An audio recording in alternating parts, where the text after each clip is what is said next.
tienen más peso que los pronunciamientos del Comité de Libertad Sindical o de la Comisión de Expertos, de la OIT, por dar un ejemplo.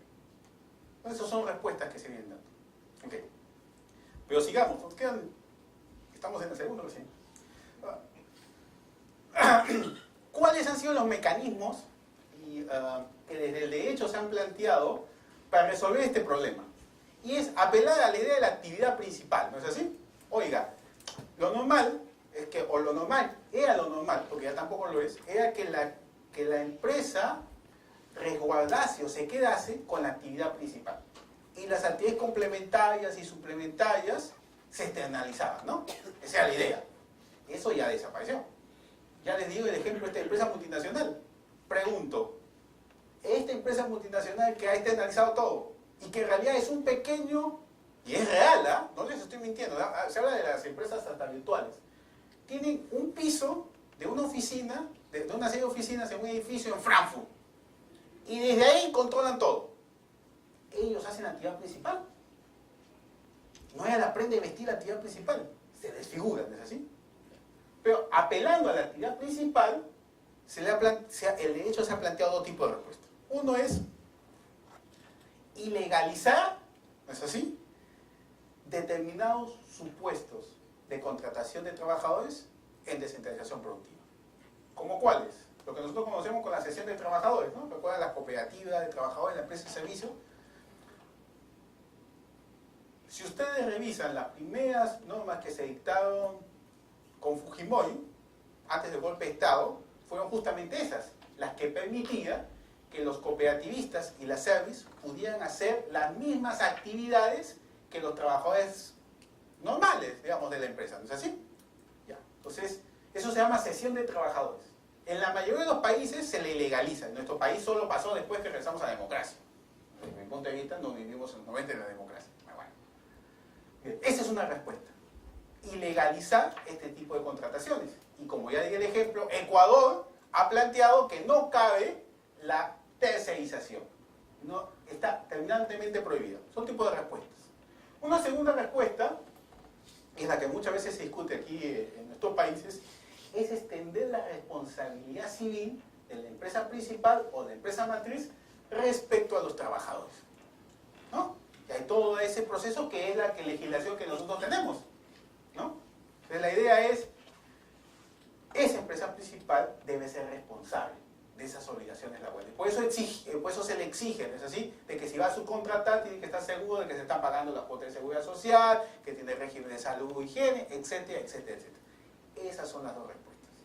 Pero como preguntaba hace unos minutos usted, eso en mi opinión es incompleto. ¿Por qué? Por los límites propios de lo que entendemos por actividad principal de la empresa. ¿Sí? Creer que la empresa principal o la empresa matriz va a conservar la actividad principal como su manejo, probablemente sea cierto en la realidad peruana. ¿Ok? Pero en Europa, en Estados Unidos, en Japón, no necesariamente.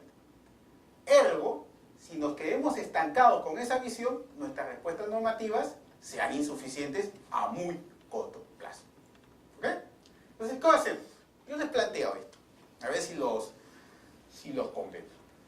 Una nueva forma de ver la situación. Que en realidad, todo lo que he dicho estaba ya desde el siglo XIX, es decir, la gran empresa, la que se subdivide, etc., es el mismo esquema. Pues bien, hablamos de ¿qué? De la dependencia funcional. Esto es, primero, superar las formas contractuales, enfocarse en un principio que todos los laboralistas conocemos. ¿Cuál es? El principio de la primacía de la realidad. Lo que importa es el fenómeno social, no la forma jurídica, cómo está envuelta el fenómeno social, sino lo que en la práctica se viene dando. Y en la práctica, todo el proceso de subordinación, ustedes recuerdan, trabajador que firma un contrato de trabajo, restringe el ejercicio de su libertad mientras dura la jornada laboral. Y de esa forma se somete a las órdenes del empleador. Eso es lo que estudiamos, ¿no es así? En derecho del trabajo. Y esa persona va a establecer a través del poder de dirección cómo va a trabajar. Y el contrato de trabajo, y eso es fundamental, ¿eh? Fíjense lo que significa el contrato de trabajo es, ese trabajador reconoce que el producto que él elabora no le pertenece a él, sino le pertenece con quien contrató. ¿No? En otras palabras, quien se beneficia del trabajo es el capitalista, el empresario. Ese es el esquema, ¿no? Pues bien, esa misma lógica que todos nosotros compartimos y entendemos, llévenla a la relación triangular. Llévenla a la relación triangular, ¿quién se beneficia del trabajo? Y es más, la relación que existe entre la empresa matriz o la empresa principal en una empresa red o en grupo de empresas, ¿quién decide cómo se va a producir, de qué manera se va a producir y cuándo debe estar producido? ¿Ok? Entonces lo que existe en realidad ya antes era una relación entre una empresa y un trabajador y ahora tenemos un tercero. Pero ese tercero muchas veces está en la misma situación que la tenía la relación bilateral del trabajador. ¿No? ¿Quién se beneficia del trabajo? Pues bien, esto de la dependencia funcional lo han escrito muchos juristas. Podría ser un largo listado, inclusive gracias. Es un tema muy trabajado ahora por la doctrina de laboralistas, mayormente de habla inglesa, ¿no? Davidoff, Dickin, Fuchs, todos ellos vienen trabajando el tema de la dependencia funcional, que a nosotros no nos resulta ajeno, porque en realidad lo comprendemos muy bien, siendo laboralistas, ¿no? Y es más, yo contaba la anécdota, los invito a que lean un libro que escribió Oscar Hermida, el profesor uruguayo, en 1981, sobre las empresas multinacionales. Y él escribe la dependencia funcional. Lástima que el maestro Hermida no esté con nosotros, pero de hecho, si lo hubieras publicado en inglés, estos se hubieran dado cuenta de lo que estabas escribiendo tú en 1981. Que no es ajeno, es lo que trato de decirles. Lo que estamos conversando, que puede ser muy actual, en realidad es como el vino, ¿no es así? El vino añejo, el que es muy delicioso, porque tiene la uva y nosotros identificamos en nuestro paladar ese sabor y no nos resulta ajeno. Entonces la idea de la dependencia funcional es superemos esas formas contractuales, veamos el principio de la realidad y descubramos quién es el beneficiario del trabajo y sobre esa base establecer las obligaciones laborales. Y acá yo digo algo más. No solo pensando en las clásicas obligaciones laborales cuando el trabajador deja de laborar o aquellas que ponen en peligro por el propio trabajo su seguridad y su salud. Hablamos de algo más. Hablamos de que bajo la lógica de dependencia funcional no sea un problema que haya una negociación colectiva al interior de un grupo de empresas. Que no sea un problema una negociación colectiva transnacional. Que no sea un problema que los trabajadores de toda una cadena productiva de una empresa textil puedan finalmente negociar con la empresa principal. Y que ésta no se refugie en una serie de contratos.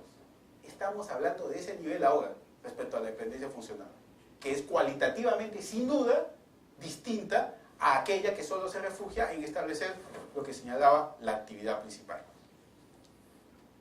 ¿Preguntas? Bien. Entonces, ¿cómo identificamos la dependencia funcional? Que las funciones que el empleador o la empresa de la relación bilateral, que siempre han estado presentes, cómo se viene distribuyendo dentro de la cadena productiva o cómo se viene distribuyendo dentro del grupo de empresas. ¿Quién coordina las labores? ¿Quién toma las decisiones? ¿Quién asume los riesgos? Y sobre esa base va a escribir las obligaciones laborales. Es, como les digo, es dejar desnudo, si cabe el término, a la situación y utilizar las mismas herramientas que hemos venido utilizando o que el derecho del trabajo viene utilizando a lo largo del siglo XX y parte de este siglo XXI. Eso es lo que se viene señalando. No sé si los persuade, por supuesto, hay un cúmulo de críticas al respecto. ¿Ok? Sin duda, estas propuestas, sin duda, tienen muchas críticas, pero están en el candelero ahora del derecho laboral internacional. Y claro, traslucir el vínculo entre la dependencia funcional de las empresas y los beneficios del trabajo.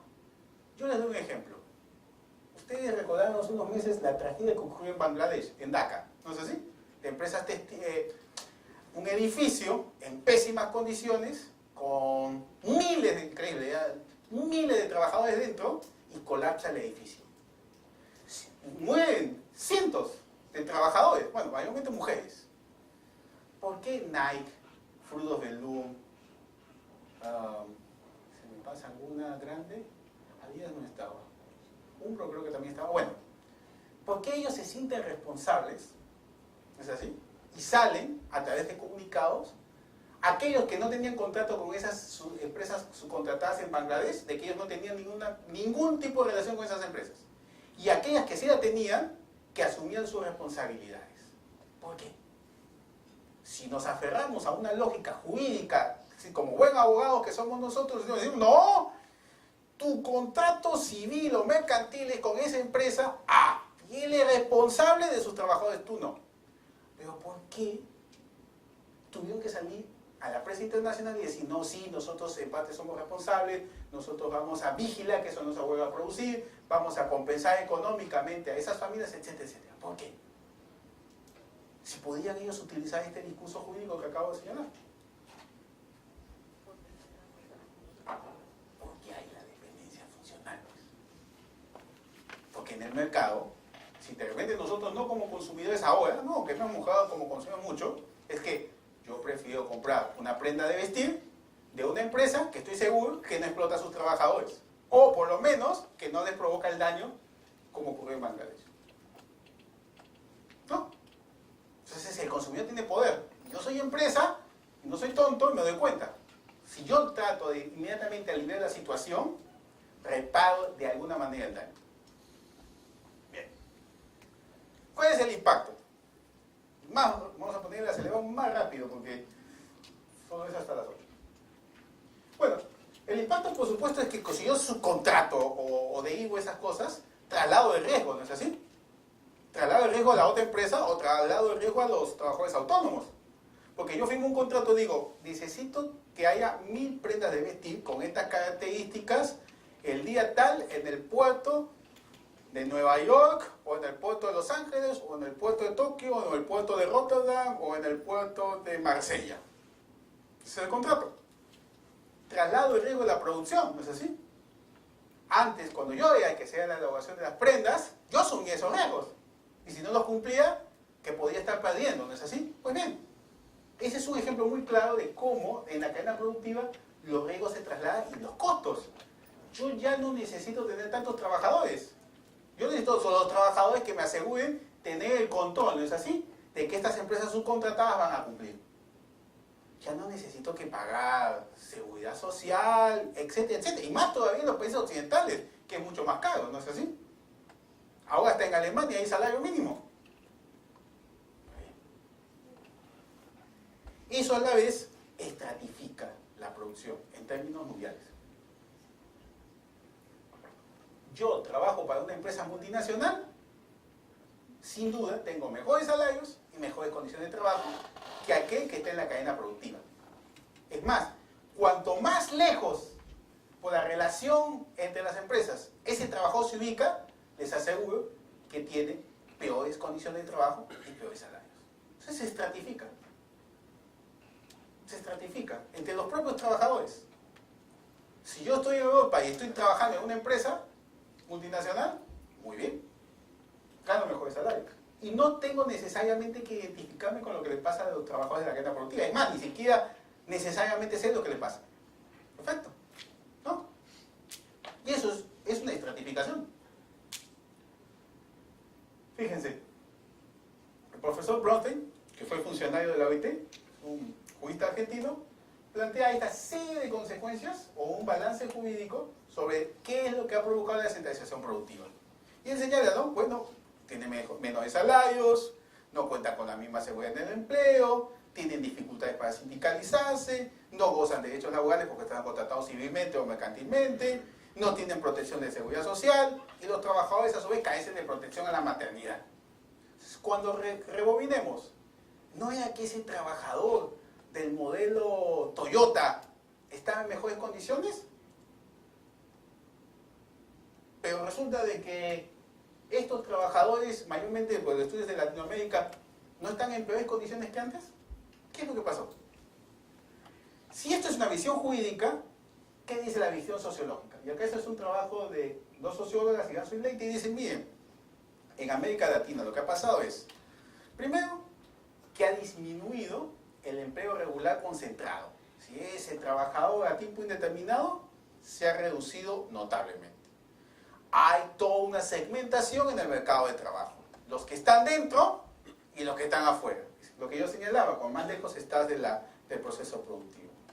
Hay una notable disminución, y ahí encadeno con el cuarto punto, con los trabajadores sindicalizados, ¿no? Y claro, y hasta a los japoneses les pasa esto. Antes en una empresa japonesa, la idea era que era el empleo de mi vida. Ustedes han visto esas hasta películas documentales, ¿no? Entraban a trabajar con 20 o 25 años y hasta que se jubilaban de viejito a los 75 años, trabajaban en la misma empresa. Hasta en Japón, eso está desapareciendo. Lo que es muy normal en Estados Unidos con el despido libre, o países como Holanda, donde los trabajadores, y yo lo veo en vivo en directo, saltan de una empresa a otra, mejorando sus condiciones laborales. ¿Eh? Bueno, en el caso holandés no es que se van para peor, sino que se van porque hay otra que lo ofrece mejor. Pero la idea es que ya no existe más la idea de un proyecto de vida al interior de la empresa. Eso ha desaparecido. Y bueno, lo que ya se traslada los costos laborales a los trabajadores. Entonces hay una crisis del sindicalismo, ¿no es así? Con todo este esquema. Yo lo pongo interrogantes a ver si los convenzo sin verdad lo existe. Yo pienso que hay una crisis. Pero no en los términos que solemos pensar. ¿Por qué? Cuando pensamos, ya aterrizo en Perú para dejar justo a Guillermo que habla de negociación colectiva más tarde, pensemos, ¿cuál es la tasa de sindicalización en el Perú? Y fíjense, esta es población económica activamente ocupada, es decir, son todos aquellos asalariados, es decir, trabajan, pero trabajan para un tercero, no son trabajadores autónomos. Y esta es la población sindicalizada, y si dividimos la PAO con la población sindical, tenemos que hasta el año 2009, el 5%, menos del 5%, estaban sindicalizados. Y el otro 95% no estaba sindicalizado. Este es un dato que viene del INEIA, ¿ok? ¿Hay crisis del sindicalismo o no? Con esta cifra. El sindicato en el Perú es irrelevante. Hombre, si son solo del 5%, ¿o no? ¿No les parece? Es irrelevante. Los que son sindicalistas, una pena con este cuadro. Entonces, cuando se dice en la televisión, sale la gente y dice, ¿pero por qué vamos a hablar con la CGTP o con el CAP o con el CUD o con todas esas siglas que tienen? Si estos apenas representan que menos del 5%. Los trabajadores no son representados por las centrales sindicales. ¿Ustedes están de acuerdo con esa idea? Partamos de interrogante. Y eso es más fácil explicarlo a nosotros los laboralistas, porque cuando es otro público que no maneja las normas, como estoy seguro que ustedes manejan, ¿no? Yo puedo medir como universo, es decir, aquellos que pueden sindicalizarse a la población económicamente activa ocupada. ¿Ah? ¿O piensan que sí? ¿Qué piensan? Porque ese es como lo mide el Ministerio de Economía y Finanzas, así lo mide el INEI y así lo mide el Ministerio de Trabajo.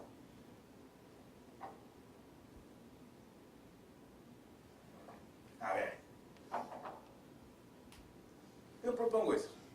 PAO es la población asalariada. Yo trabajo para otro. No importa en qué condiciones ni bajo qué relación. ¿Perfecto? Población sindicalizable es aquella que se puede sindicalizar. ¿Cuáles son los requisitos establecidos por la Ley de Relaciones Colectivas del Trabajo para que pueda existir un sindicato en una empresa? ¿Ah? 20 trabajadores. Ergo, empresas donde haya menos de 20 trabajadores no pueden sindicalizarse. ¿No? Entonces, se considera como población sindicalizable en el esquema de empresa, porque si es programa de actividad, pues cambia la situación, ¿es así? Pero la estructura en nuestro país no es programa de actividad, es por empresa. Y sería interesante, pero el tiempo no nos da para discutir por qué estamos en un modelo y no en otro. Entonces, pregunto, ¿los trabajadores de la economía informal se pueden sindicalizar? Si trabajan para una empresa de más de 20 trabajadores, sin duda podrían hacerlo, ¿no? Por más fantasmagórico que pueda ser la idea de un trabajador informal. ¿Ustedes saben cuántos trabajadores de economía informal existen en el Perú? ¿Cuánto? 60. Ahí está, vamos a ver. ¡Tan! Crecimiento económico, el boom económico de 2006 al 2010. El 74% de los peruanos que laboran están en la economía informal. Y la tendencia ha bajado un poquito, ¿no? A pesar del boom económico. Que invitemos al don Alan García Pérez para que nos diga qué pasó. ¿No? Con crecimiento del 9%. Apenas hemos bajado. Es que la rigidez del mercado laboral, pues, impide que esos trabajadores pasen a la economía formal. Esa es la respuesta que nos dicen desde Banco Central de Reserva, Ministerio de Economía y Finanzas, etcétera, etcétera, etcétera. Que yo espero que no compartan. El problema no es un asunto de regulación, que si bien es cierto lo hay, pero desde que Hernando de Soto publicó el libro El Otro Sendero, que tiene mucha razón en muchos aspectos, hay algo en lo que obvia. Es la estructura productiva del país la que genera la economía informal. Entonces, comencemos. Si el 75% de los que trabajan en nuestro país están en la economía informal, pero ustedes saben que no se sindicalizan, ¿cuánto se puede sindicalizar? En teoría 25%, ¿no? Pero ese 25% estarán en empresas de más de 20 trabajadores. Y es más, la legislación peruana, cuando fue modificada en el gobierno de Toledo, ¿es así? Antes se pedía 20 trabajadores por empresa y se pedían 100 trabajadores para constituir cualquier otro tipo de sindicato. Y se bajó a 50. Antes de esa modificación, la OIT criticaba, nos condenaba, ¿no es así? Pero la regulación de la OIT, desde esa modificación del artículo 14, dice que está perfecto. 20 trabajadores está bien. ¿Es razonable ese número? ¿En un esquema productivo como el nuestro? Les pregunto. Criterios adecuados. Antes. Fíjense. Cuadro. ¿No? Disculpen los que están ahí que no pueden ver. Muy claro. El INEI no mide, lo medía antes, pero no lo mide ahora, con unidades productivas que tengan 20 trabajadores. Pero lo que nos dice es que de 1 a 10 es el 71,5 de las empresas de este país.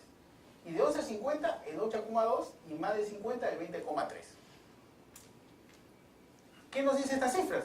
Que por lo menos ya no son de economía informal, sino que el 71% de los peruanos que trabajan en una empresa no pueden sindicalizarse. No pueden. No es que no quieran, es que no quieran sindicalizarse, porque puede ser, y es más, muchos no quieren sindicalizarse. Es que no pueden sindicalizarse en el Perú. ¿Preguntas? Sí. Ese cuadro no determina que sea el 31% de trabajadores que no puedan sindicalizar, sino No. es el de los trabajadores que están en empresas. Exacto. Exacto. Puede ser que el total de las grandes empresas pueda reunir, digamos, cantidades equivalentes por volumen a las otras. Sí, sin duda. Pero aquí lo que yo trato de mostrar es que la propia estructura impide que la mayoría de los trabajadores peruanos puedan sindicalizarse. ¿Sí? La idea no es, si ellos no quieren sindicalizarse, está muy bien, porque es todo su derecho. Pero si hay un impedimento estructural que les impida sindicalizarse, nos habla de una regulación que no corresponde a la realidad del país, salvo que pensemos, y hay muchos que lo piensan, que la cifra es correcta, como la OIT lo dice. ¿Alguna pregunta? Lo otro es que también podrían existir sindicatos de otra naturaleza, no a nivel de empresas, sino de gremios. Ya, Y sin juntar duda. a 50, cuando comienza toda la revolución industrial, se juntaron también sindicatos de gremios, de diferentes pequeñas compañías explotadoras. Sí. Entonces la pregunta también es, ¿por qué ahora eso no ocurre? Si es que tenemos economías informales que manejan mucha cantidad de dinero, no sé si es falta de educación de parte de los trabajadores o de y esa baja calificación no les permite ir más allá de sobrevivir, ¿no? Pero también pensar qué es lo que pasa, porque que se mueve el dinero y que son empresas que pueden tranquilamente, como señala usted, formalizarse tributaria y laboral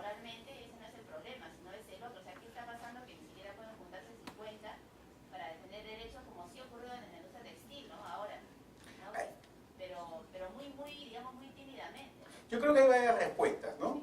Y puedo estar equivocado de lo que voy a decir. Hay toda una cultura de constituir sindicatos por empresa. Inclusive los propios sindicatos muchas veces prefieren ese tipo de estructura. Dos, hay todo un desincentivo desde el lado empresarial a que se constituyan sindicatos por rama de actividad. Porque, claro, la idea de un sindicato no es que solo me gremializo, sino que pienso como en una negociación colectiva. Y hemos visto a lo largo de la historia y hasta la actualidad que siempre ha habido un rechazo a negociación por rama de actividad. Entonces, si no hay negociación por rama de actividad, también hay un desincentivo de los trabajadores de sindicalizarse de esa forma, ¿no? Y lo que significa eso, ¿no? A la vez, en el caso de la economía informal, yo diría que, la economía informal, eso es culpa mía. La economía informal, allí tenemos un problema de una escasa cultura de gremialización por el tipo de relación que tiene con sus empleadores. Y se tiene una relación muy cercana, pero también hay mucho autoritarismo en ese esquema, ¿no es así? Entonces, no están impedidos de formalizarse, pero los que se formalizan mayormente son de autoempleo, ¿no? Yo recuerdo uno de los primeros sindicatos que se constituyó fue el de los canillitas en este país. Y la relación que tenían con las, en ese momento, pues el comercio, la prensa, etcétera, etcétera, negociaban con ellos. Y no eran su empleador, en sentido estricto, tenían un contrato especial. Entonces, ese proceso se ha diluido, ¿no?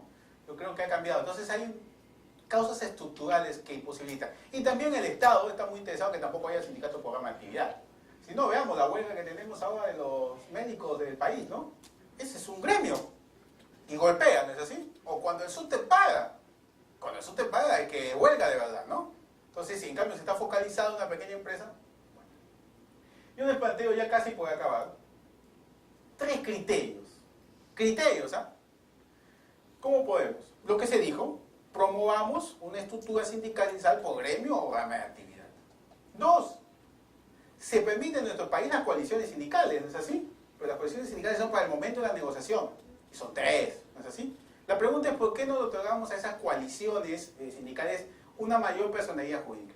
Y el tercero que me parece más interesante es, les pregunto a ustedes, ¿cuántas personas se necesitan en el Perú para constituir una asociación sin fines de lucro? ¿Cuántas? ¿No es lo más cercano a un sindicato? ¿Por qué le pedimos 2 a la asociación y por qué le pedimos 20 a los trabajadores? ¿Por qué? ¿Por qué?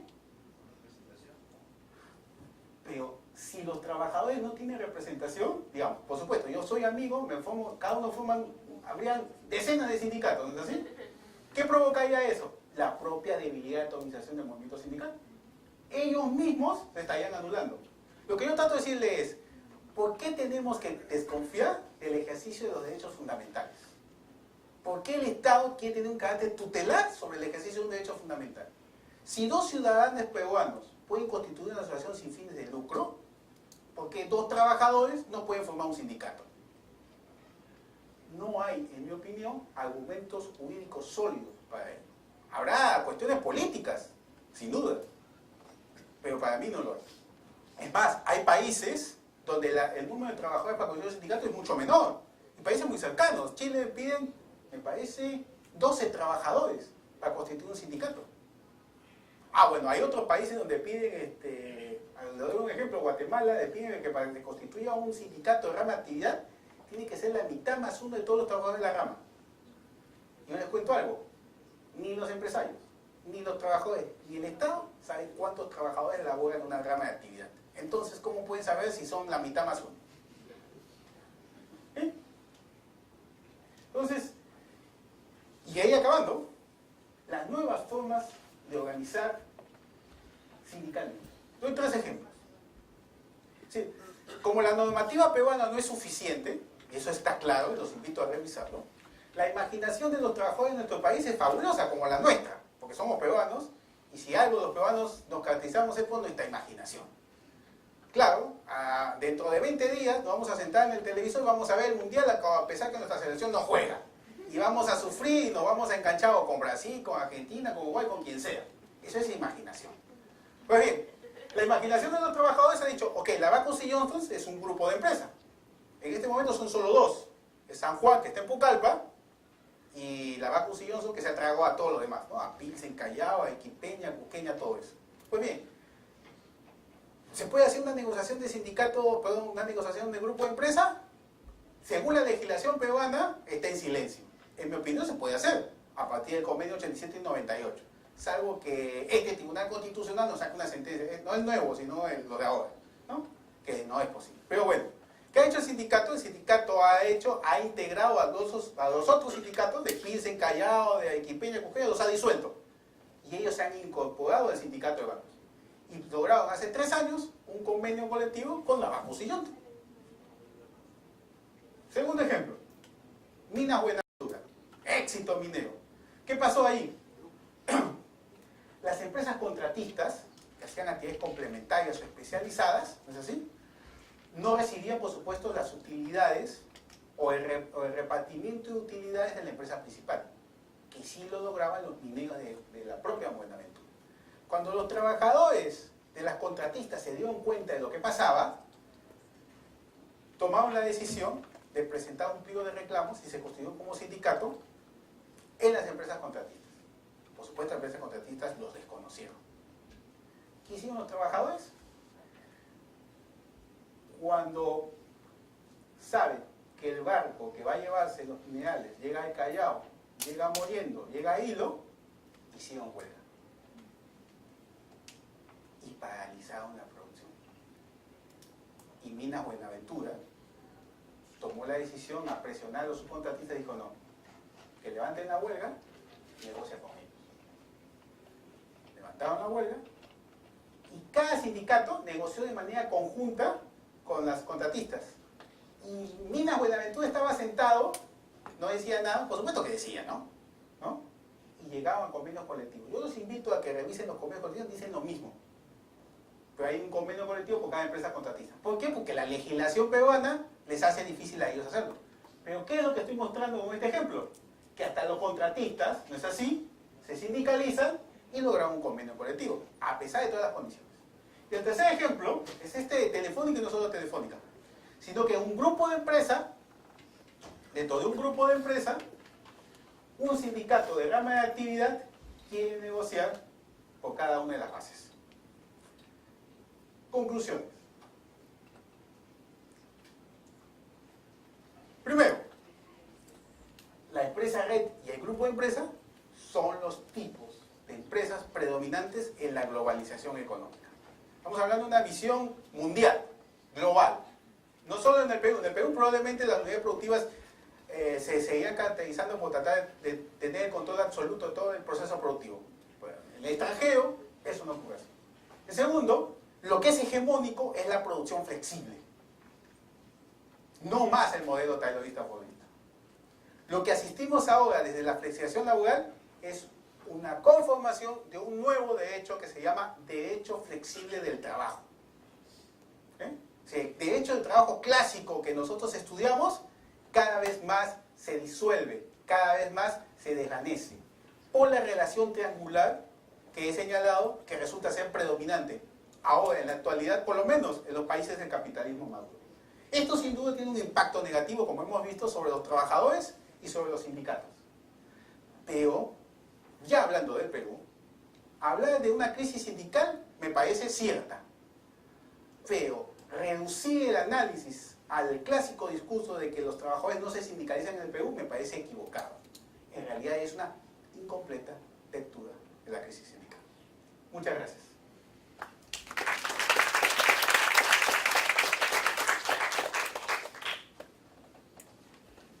Creo que es el momento de la pausa, ¿no?